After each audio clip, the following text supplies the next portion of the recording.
The grand hall of the Galactic Embassy gleamed with crystalline walls that shifted between dimensions, casting impossible shadows across the polished obsidian floor.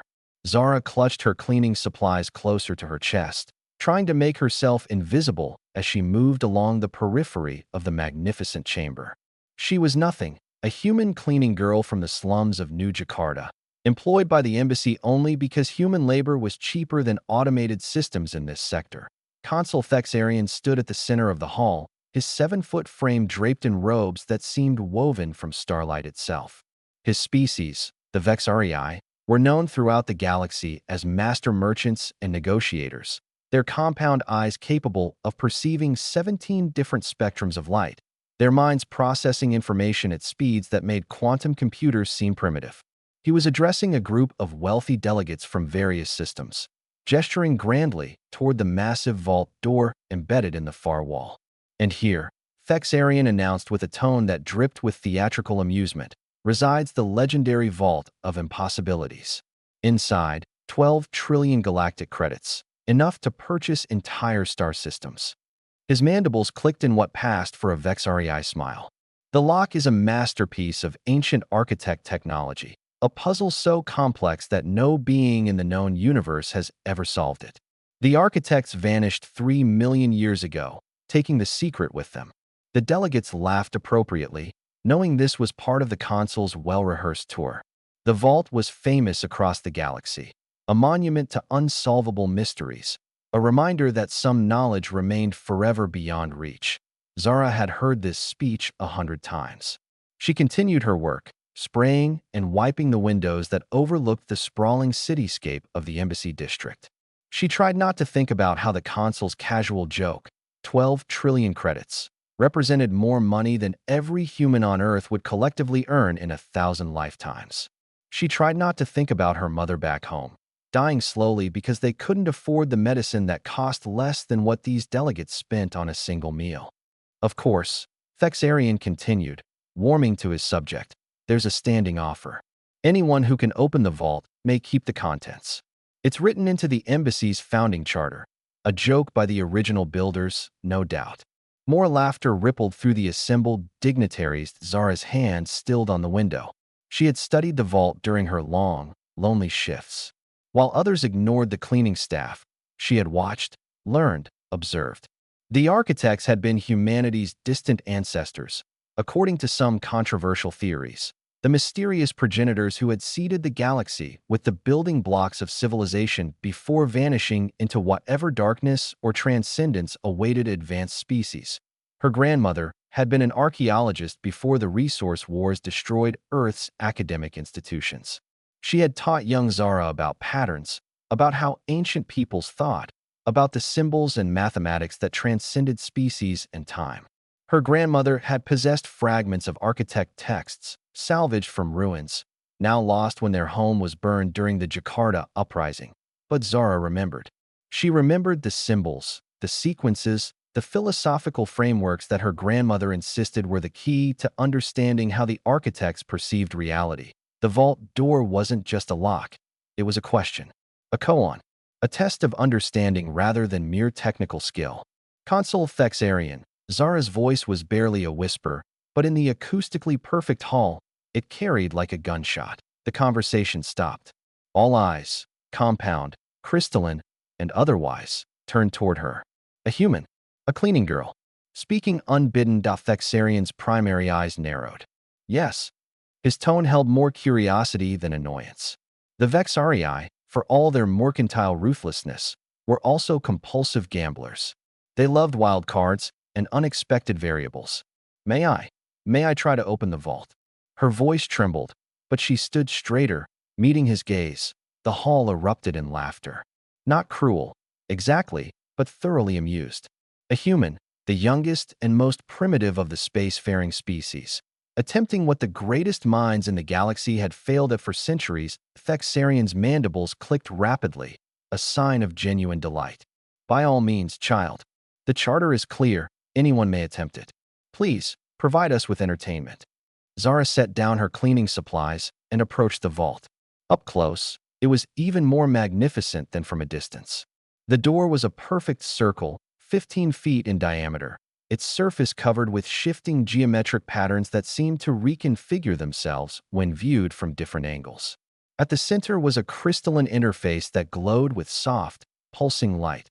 The delegates gathered closer, their amusement giving way to curiosity. Some were recording the moment, no doubt planning to share the amusing anecdote of the human cleaning girl who dared to try. Zara placed her palm on the crystal interface. It was warm, almost alive. The patterns began to move faster, responding to her touch. She closed her eyes and let her grandmother's teachings flow through her mind. The architects hadn't thought like other species. They didn't view reality as a series of linear problems to be solved. They perceived existence as a cosmic dance, a symphony of interconnected patterns. Their locks weren't barriers. They were invitations to understand. The key wasn't in breaking the code. The key was in recognizing that there was no code to break. Zara began to hum. A simple melody her grandmother had taught her, said to be reconstructed from architect audio fragments. As she hummed, she moved her hand across the interface, not trying to input a sequence, but simply responding to what she felt, letting intuition guide her movements. The laughter in the hall died away. The patterns on the vault door began to synchronize with her movements, glowing brighter. Thexarian stepped forward, his amusement replaced by intense focus. This was unexpected. Impossible. Breed a delegate from the crystalline collective. She's actually interfacing with it. Zara continued, her movements becoming more confident. She traced spirals and fractals, her fingers dancing across the surface. The melody she hummed shifted, responding to feedback from the door itself. It was a conversation, not a command sequence. The architects had built this vault not as a treasure chest, but as a message. A message that said, understanding cannot be forced. Wisdom cannot be stolen. But to those who approach with humility, with openness, with recognition of the deeper patterns, to them, all doors open. With a sound like crystal bells singing, the vault door began to rotate. Ancient mechanisms that hadn't moved in centuries grown to life. The geometric patterns aligned into a single, perfect mandala that pulsed once, twice, 3 times, and then the door swung open. Silence crashed over the hall like a tidal wave. Inside the vault, stacked in crystalline containers, were credit chips representing unimaginable wealth. But there was something else, a holographic projector that activated automatically, displaying an image of an architect, the first most species had ever seen. The being was humanoid but transcendent, its form shifting between states of matter. The hologram spoke in a language that was simultaneously ancient and universal, translated automatically by every being's neural implants. To the one who opens this vault, you have demonstrated that evolution is not measured in technology, but in wisdom. The credits are yours, as promised. But know that the greater treasure is understanding, that the most complex locks open not to force, but to harmony. Use this wealth wisely, child of the universe. The architects are gone, but our hope for younger species lives on in moments like this. The hologram faded. The wealth remained. Thexarian approached slowly, his earlier bombast completely gone. He looked at Zara with his compound eyes, seeing her, truly seeing her, for the first time. Not as a cleaning girl, not as a primitive human, but as an individual who had accomplished what none of his species' greatest minds had managed. The charter is binding, he said quietly.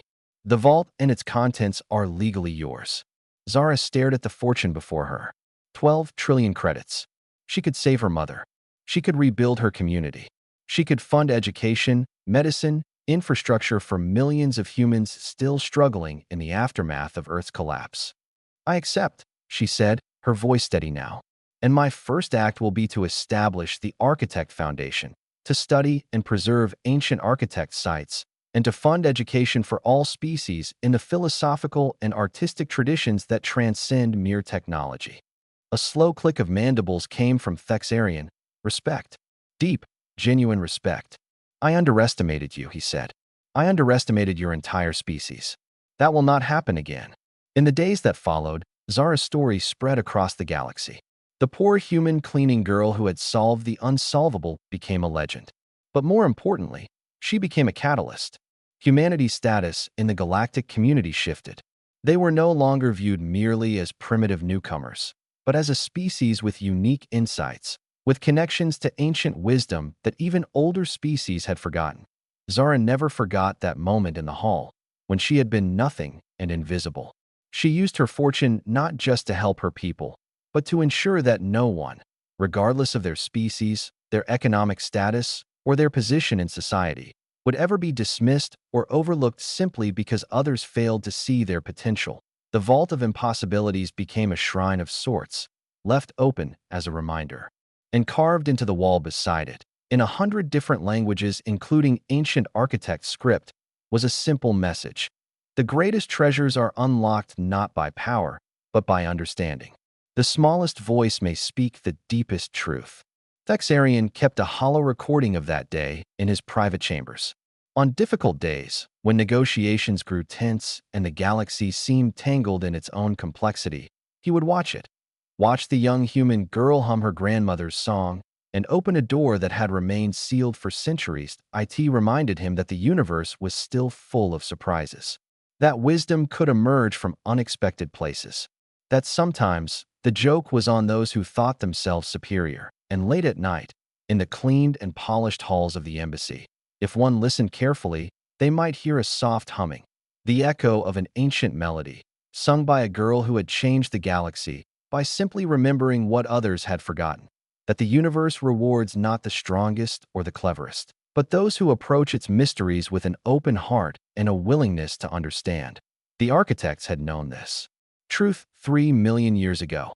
And on one extraordinary day, a human cleaning girl from the slums of New Jakarta had remembered it too, and in remembering, had opened not just a vault, but a door to humanity's future among the stars. Years later, when Zara stood before the Galactic Council as Earth's first human ambassador, she would think back to that moment.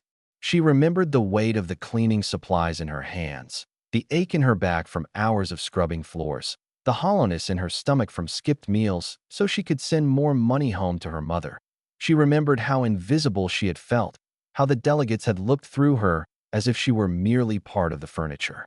And she remembered the precise instant when everything changed, not when the vault opened, but before that, when she chose to speak up despite her fear, despite knowing she would likely be ridiculed.